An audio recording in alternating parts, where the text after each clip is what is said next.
में से दो पुरुष प्रकट हुए, हाथ जोड़कर के प्रभु को विनंती करी कि हे प्रभु, हमारी वाणी हमेशा आपके गुणगान में लगी रहे। वाणी गुणानुकथने श्रवणौ कथायाम, हमारे कर्ण हमेशा आपकी कथा का श्रवण करें। हस्तौच कर्म सुमना, हमारे हाथ आपकी सेवा में लगे रहे। इस प्रकार प्रभु मेरी स्मृति भी आपके में लगी रहे, ऐसा वचन मांगा और भगवान ने उन्हें आशीर्वाद दिए। पूछा जब परीक्षित ने सुखदेव जी से कि ये दोनों कौन थे, तब बतलाया कि ये दोनों और कोई नहीं, कुबेर के दोनों पुत्र है, नल कुबर और मणिग्रीव। ये दोनों जब गंगा जी में मदिरा पीकर के अप्सराओं के साथ में विहार कर रहे थे, नारद जी वहां से पसार हुए।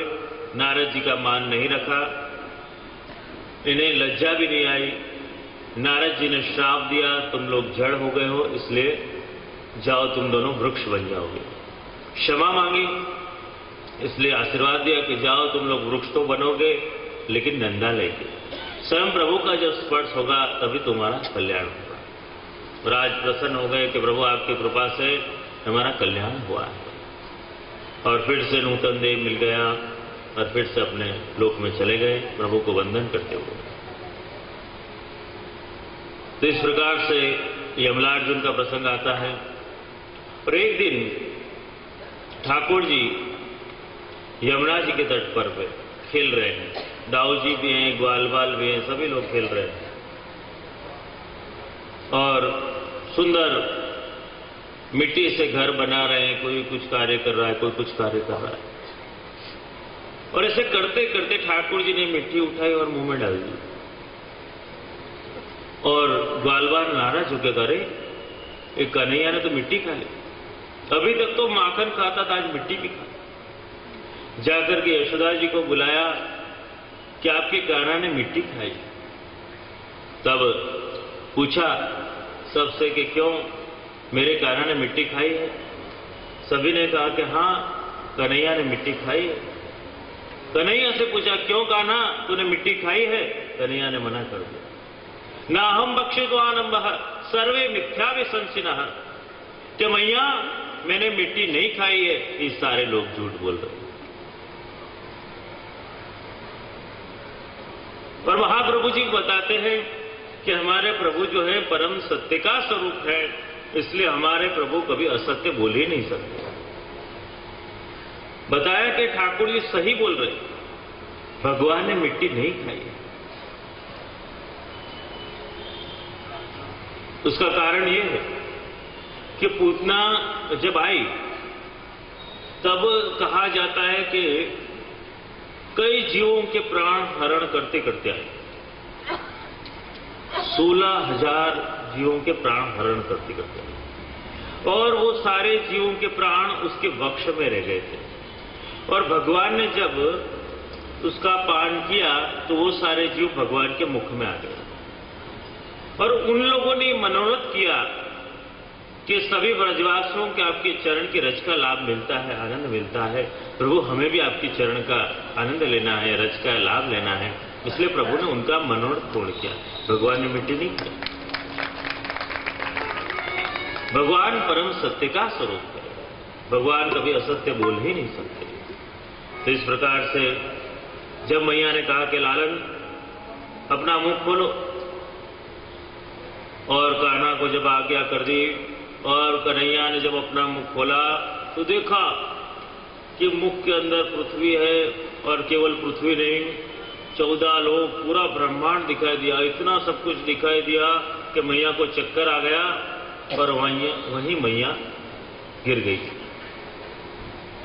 और ठाकुर जी को हुआ कि मैया ने मेरा वास्तविक स्वरूप देख लिया, और मैया को मूर्छा हो गई, इसलिए माया को बुलाया गया। देखो कई बार ये माया जो है वो सेवा में उपयोगी भी होती है, सारी माया बेकार नहीं होती। कुछ माया लीला में उपयोगी भी हुए और यशोदा जी को कोई साधारण माया नहीं लग सकती, इसलिए वैष्णवी माया को बुलाया गया और वैष्णवी माया ने यशोदा जी के ऊपर में अपना प्रभाव डाला और यशोदा जी को फिर से होश आया और यशोदा जी ने कहा कि चल कान्हा मेरे साथ में चल। ते माटी क्यों खाई मोहन, ते माटी क्यों खाई मोहन, ते माटी क्यों खाई सुरलाई लाल को राईलो ने उतराई, ते माटी क्यों। और भगवान ने मिट्टी खाई और इस प्रकार अपने दिव्य स्वरूप के दर्शन करवाए। और आगे प्रसंग आता है कि सारे लोग अब सोच रहे हैं गोकुलवासी कि यहां गोकुल में जब से कान्हा का प्राकट हुआ है एक के बाद एक असुर आता जा रहा है, तो हमें अब यहां से कहीं और जाना चाहिए गोकुल से। तो बड़े बड़े जो गोप थे, उपनंद आदि सब लोगों ने ये निश्चित किया कि अब हम लोग गोकुल से वृंदावन रहने के लिए जाएं। वृंदावन बड़ा सुंदर स्थान है, सुंदर वातावरण है, सुंदर वनरागी है, तो हम लोग वृंदावन जाए। और वृंदावन गए और वृंदावन में जाते ही वत्सासुर नाम का दैत्य आया, भगवान ने उसका वध किया, उसका उद्धार कर दिया। ठाकुर जी यमुना जी के तट पर खेल रहे हैं और वहां विराट का एक बगला आया और बगला आया और भगवान को मारने के लिए चोंच से हमला करने लगा। भगवान इधर जाए इधर चोंच मारे, भगवान उधर जाए उधर चोंच मारे। उसके साथ में युद्ध हुआ। भगवान को लगा कि ऐसे तो बहुत समय लग जाएगा। भगवान सीधे खड़े हो गए कि तू कर ले जो तुझे करना। उसने अपनी चोंच में पकड़ लिया और भगवान ने अपना स्वरूप बढ़ाया, विराट किया और उसकी चोंच को तोड़ दिया और उसका बकासुर का वध कर दिया। बकासुर क्या है? यमुना जी वो भक्ति स्वरूपा है और भक्ति के मार्ग में अगर कोई दंभ आता है तो भगवान उसे रहने नहीं देते, उसे वहां से हटा देते।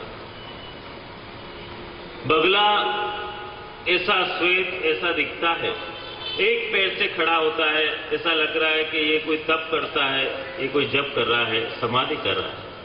लेकिन बगला मछली की ताक में बैठा होता है कि कब मुझे मछली नजर आए और मैं चोंच मारूं। तो भक्ति के इस तट में अगर कोई दंभ प्रवेश करता है तो भगवान उसे वहां से हटा देते हैं। तो बकासुर का वध किया और दंभ का नाश किया। और आगे देखो 10वें स्कंद में 3 अध्यायों को महाप्रभु जी ने प्रक्षिप्त माना है। 10वें स्कंद के कुल 90 अध्याय हैं, उसमें से 3 अध्यायों को प्रक्षिप्त माना सुबोधिनी जी में, 12वां, 13वां और 14वां अध्याय। श्री महाप्रभु जी सुबोधिनी जी में बताते हैं कि ये इन अध्यायों में जो भगवान कृष्ण की लीला हुई है वो सारस्वत कल्प की लीला नहीं है, वो अन्य कल्प की लीला हुई है, लेकिन अन्य कल्प में हुई है। इसलिए महाप्रभु जी ने 3 अध्यायों को प्रक्षिप्त अध्याय माना। 12वें अध्याय में प्रसंग आता है कि जब ठाकुर जी ग्वाल वालों के साथ में खेल रहे थे, छुपा छुपी का खेल, तो वहां अगासुर नाम का बहुत बड़ा अजगर आया और उसका मुंह इतना बड़ा था, जमीन से लेकर के आकाश तक फैला हुआ इतना बड़ा मुंह लग रहा था। और ग्वाल वालों को लगा कि छिपने के लिए अच्छी जगह है, और वो छिपने के लिए अंदर प्रवेश कर गए। और जब उन्होंने अंदर प्रवेश किया, अजगर ने अपना मुंह बंद करना शुरू कर दिया और वो लोग चिल्लाने लग गए, कृष्ण को पुकारने लग गए, और भगवान भी दौड़ते हुए उसके मुख में प्रवेश कर गए। और उसे तो यही चाहिए था, अगासुर ने अपना मुंह बंद कर दिया और भगवान ने अपना स्वरूप विराट किया और अगासुर का वध कर दिया। अगासुर है वो पाप का स्वरूप। आज पाप का स्वरूप इतना बड़ा है कि नीचे से लेकर ऊपर तक इतना पाप बढ़ गया, तो भगवान को भक्ति मार्ग में पाप मंजूर नहीं है। भगवान ने अगासुर का वध कर दिया। तो ये अध्याय, ये लीला भी अन्य कल्प की महाप्रभु जी मानते हैं। 13वें अध्याय में प्रसंग आता है कि ब्रह्मा जी ने जब देखा कि भगवान वन में पधारे हैं और वन में सब ग्वाल बाल के साथ में खाते हैं, झूठन बूटन करते हैं, और एक दिन ठाकुर जी ने सभी ग्वाल बालों को आज्ञा करी कि सभी ग्वाल बाल अपने घर से सुंदर सामग्री सिद्ध करके लेकर आओ, और मैं बताऊंगा कि कौन की सामग्री सबसे उत्तम है। और सभी लोग अपने घरों में गए और सुंदर सामग्रियां ले लेकर आने लग गए। लेकिन एक जो मधुमंगल था वो बड़ा साधारण था, उसके घर में कुछ नहीं था। उसने मां से जिद करे कि मैया, कान्हा ने कहा है कुछ सामग्री लेकर आओ, मैं लेकर जाऊंगा, मुझे मैया कुछ दो। मैया ने कहा कि बेटा अपन बहुत साधारण है, अपने घर में कुछ नहीं है। और मधुमंगल ने देखा कि मां ये हंडिया में क्या रखा हुआ है। मैया ने कहा तेरे हंडिया में खट्टी छाछ पड़ी हुई, कुछ नहीं बेटा। तो वो लेकर के सीधा भाग गया और वहां जाकर के देखता है झाड़ी के पीछे छिप गए, दिव्य अद्भुत छाप लीला चल रही। ऐसा दिव्य अद्भुत नजारा देखा, सोचा कि सभी ग्वालबाल अपने घरों से कान्हा के लिए इतनी सुंदर और उत्तम सामग्रियां बना करके लेकर आए हैं, और मैं कहाँ एक खट्टी छाछ लेकर के आया हूं। कान्हा को श्रम होगा। छिप गए झाड़ी के पीछे, काफी देर हो गई, बैठे थे और बैठे बैठे सोचा कि कान्हा की योग्य तो है नहीं, लाओ मैं ही ये छाछ पी लेता हूं। और जहां मुंह में छाछ भरी वहीं कान्हा आ गए, मुंह दबाया और सीधी छाछ प्रभु के मुंह में, और पूरा हंडिया में से ठाकुर जी आरोगने लग गए और सभी ग्वाल बालों को बुलाया और कहा कि आज सबसे सुंदर सामग्री अगर किसी के है कि मधुमंगल की है।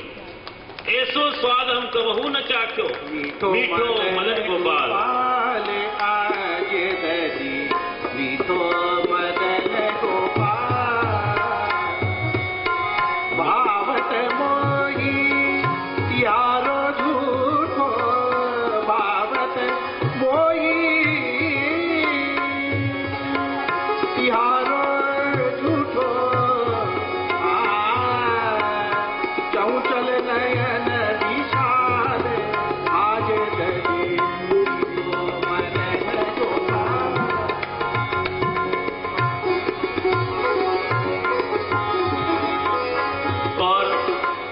प्रभु ने कहा कि सबसे सुंदर सामग्री मीठो मदन गोपाल, आज दधी मीठो मदन गोपाल। और ग्वाल वालों ने कहा कि कन्हैया, क्या ये इतनी सुंदर सामग्री है?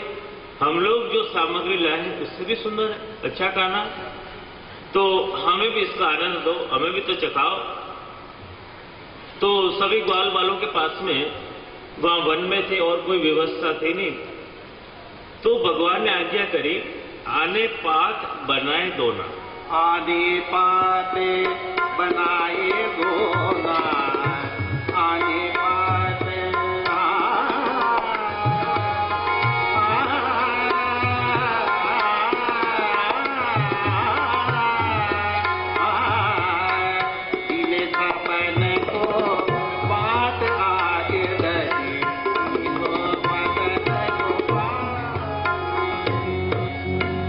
और सभी ग्वाल वालों को कहा कि अपने अंजलि का दोना बनाओ।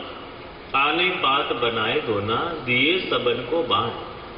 और सभी लोगों ने आनंद लिया। तो कहा कि बहुत सुंदर सामग्री।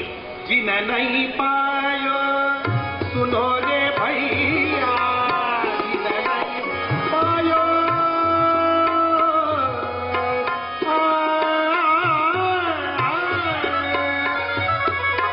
जिन नहीं पायो सुनो रे भैया, मेरी हथेली चाहते आज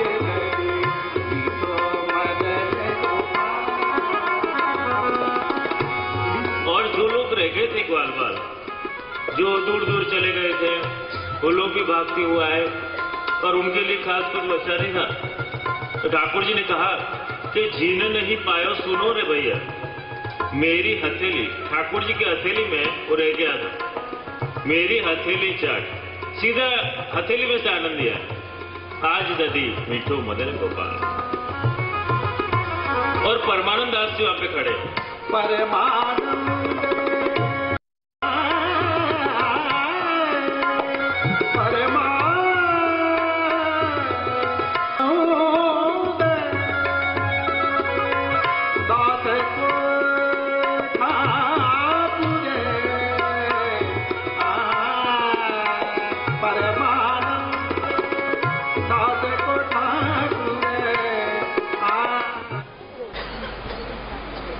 मीठो मदन गोपाल, आज ददी मीठो मदन गोपाल।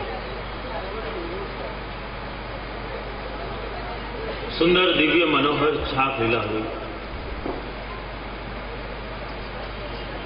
और ऊपर बैठे हुए ब्रह्मा जी ये सारा दृश्य देख रहे हैं।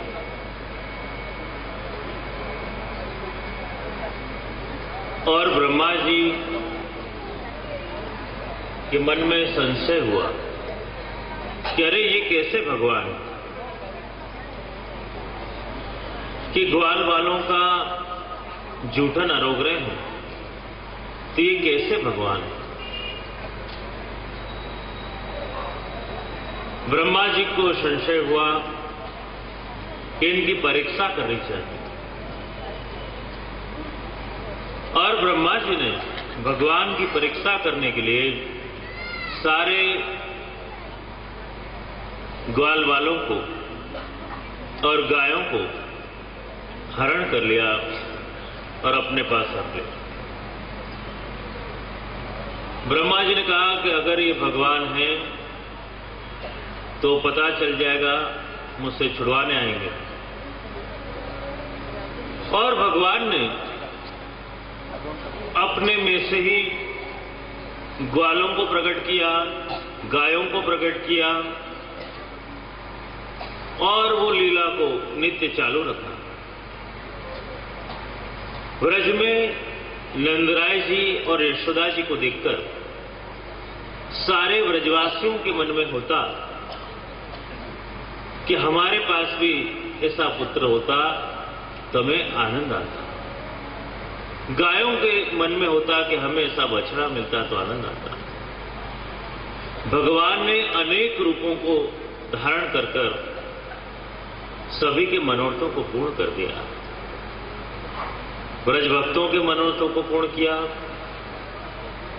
और गायों के मनोरथ को भी पूर्ण कर दिया। अभी नंदालय में भीड़ कम हो गई, सभी के घर घर में आनंद होने लग गया। सभी को लगता कि कृष्ण हमारे घर में ही है। और यहां ब्रह्मा जी ने सोचा इतना समय हो चुका है और मैं जाकर देखूं तो सही के नीचे क्या चल रहा है। ब्रह्मा जी ने आकर देखा तो विस्मित हो गए, ये लीला तो नित्य चालू है, छाप लीला। ये कैसे? ग्वाल वाल और गायों को तो मैंने रख रखा है। समझते देर नहीं लगी, समझ गए कि अरे तो साक्षात भगवान है। मैंने अज्ञानवश इन पर संशय किया और अब ब्रह्मा जी के मन में इच्छा हुई करे ऐसे साक्षात भगवान का अजरामत का लाभ लेना चाहिए। और भगवान ने सोच लिया कि इसने संशय किया है इसलिए इसको अधरामृत नहीं दूंगा। इसलिए भगवान ने जब छाप लीला करी और ग्वाल वालों को आज्ञा कर दी कि आज यमुना जी में कोई हाथ नहीं धोएगा। ब्रह्मा जी ने सोचा कि सीधा सीधा मैं अधरामृत मांगूंगा तो नहीं मिलेगा, लोग यमुना जी में हाथ खासा करने जाएंगे और मछली बनकर के अधरामृत ले लूंगा। भगवान ने समझ गए और सभी को आदेश कर दिया कि आज कोई यमुना जी में हाथ खासा नहीं करेगा, सभी ग्वाल वाल अपने अपने कपड़ों में हाथ पोंछ लो। और सभी ने अपने अपने कपड़ों में हाथ पोंछ लिए और ब्रह्मा जी को अधरामृत नहीं मिला। पश्चाताप हुआ कि अज्ञानी हूं, आप पर संशय किया, भगवान की स्तुति करी, वंदना करी। ततः अनुकंपाम सुसमीक्षमाणो। और महाप्रभु जी यहां पर खुलासा कर रहे हैं कि यहां पर पाठांतर भेद है, सुसमीक्षमाणो नहीं पर प्रसमीक्षमाणो है कि प्रभु जो कुछ भी मुझसे अच्छे कार्य हो रहे हैं वो केवल आपकी कृपा से हो रहे हैं, और जो कुछ भी योग्य कार्य नहीं हो रहे वो मेरी अज्ञानता के कारण ही हो रहे। जीव मात्र को इस बात को समझने की जरूरत है कि हमारे जीवन में जब अच्छी घटनाएं घटती हैं तब हमें ये मानना चाहिए कि भगवान की कृपा से ये अच्छी घटना घटी, और जब हमारे जीवन में कोई दुख आवे, तकलीफ आवे, तब मानना हमारे कर्मों के कारण ही ये फल हमें मिला है। तो ब्रह्मा जी को इस प्रकार से संशय दूर हुआ, ज्ञान हुआ, प्रभु से क्षमा मांगी, और अब भगवान दिव्य लीला करने जा रहे हैं। अब प्रभु की आयु हो चुकी है 6 वर्ष की। इसको पौगंड अवस्था माना जाता है। 6 वर्ष से 9 वर्ष की आयु को पौगंड अवस्था कहा जाता है। तदस्य पौगंड वय स्त्रितो व्रजेश बभू। और भगवान की इच्छा हुई कि मैया जैसे सारे ग्वाल बाल गौचारण करने के लिए जाते हैं वन में, ऐसे अब से मैया मैं भी गैया चराने जाऊंगा, मुझे अनुमति दो। मैया ने कहा, अरे लालन, कान्हा तू तो बड़ा छोटा है, 6 वर्ष का ही है, और गैया तो बड़ी बड़ी है। तो कन्हैया ने कहा कि मैया ऐसा नहीं, मैं छोटी छोटी गायों को लेकर के जाऊंगा और छोटे छोटे ग्वालों को लेकर के जाऊंगा। अच्छा लालन। तो मैया ने कान्हा को एक बंसी दी कि तू गौचारण के लिए जब छोटी छोटी गैया और छोटे छोटे ग्वाल को लेकर के जाएगा ना, तो जब गायें दूर दूर चली जाए ना तो ये बंसी बजाना और गायों को बुला लेना। और सुंदर बंसी बजाई लालन, और एक वेत्र धर दिया ठाकुर जी को और मुकुट धराया। कहा कि कान्हा ये वेत्र रख और गायों को इससे हटक हटक हटक हटक करके गौचारण में ले जाना। और एक छाक की पोटली बांध दी कि तू ये छाक भी अरोग लेना जब तुझे भूख लगे। और प्रभु इस प्रकार से गौचारण के लिए पधार रहे हैं। छोटी छोटी गैया है और छोटे छोटे ग्वाल है। छोटी छोटी गैया छोटे छोटे ग्वाल, छोटी छोटी गैया छोटे छोटे ग्वाल, छोटो सो मेरो मदन गोपाल, छोटो सो मेरो मदन गोपाल, ओ छोटो सो मेरो मदन गोपाल, छोटो सो मेरो मदन गोपाल।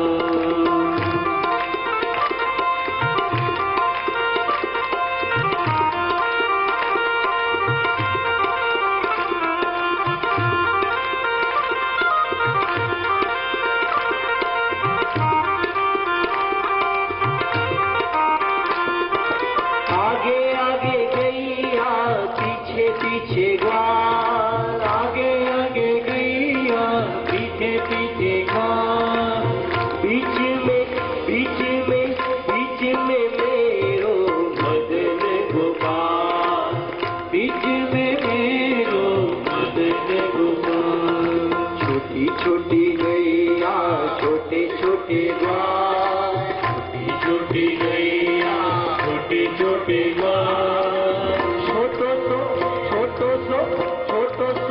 मेरो भजन गोपाल, छोटो सो मेरो भजन गोपाल।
प्रभु छोटी छोटी गैया और छोटे छोटे ग्वालों के साथ में वृंदावन की वनरागी में प्रवेश किया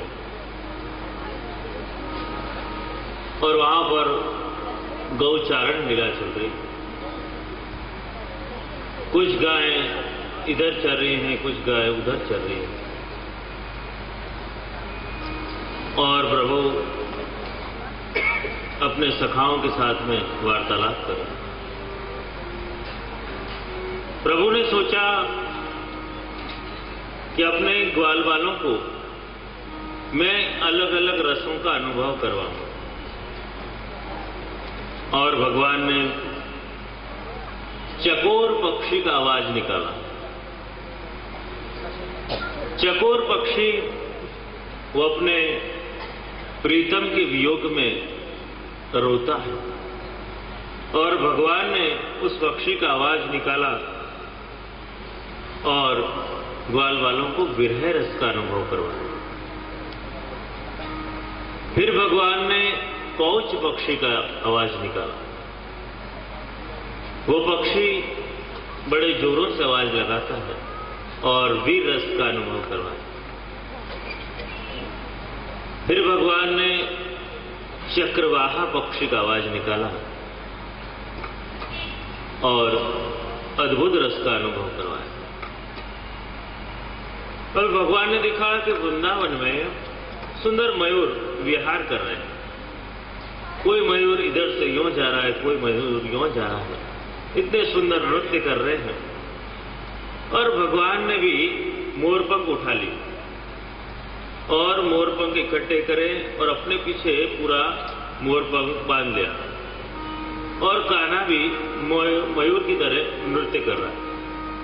सामने मोर नृत्य कर रहे हैं, इस तरफ ठाकुर जी नृत्य कर रहे हैं और दोनों में जोरदार नृत्य चला।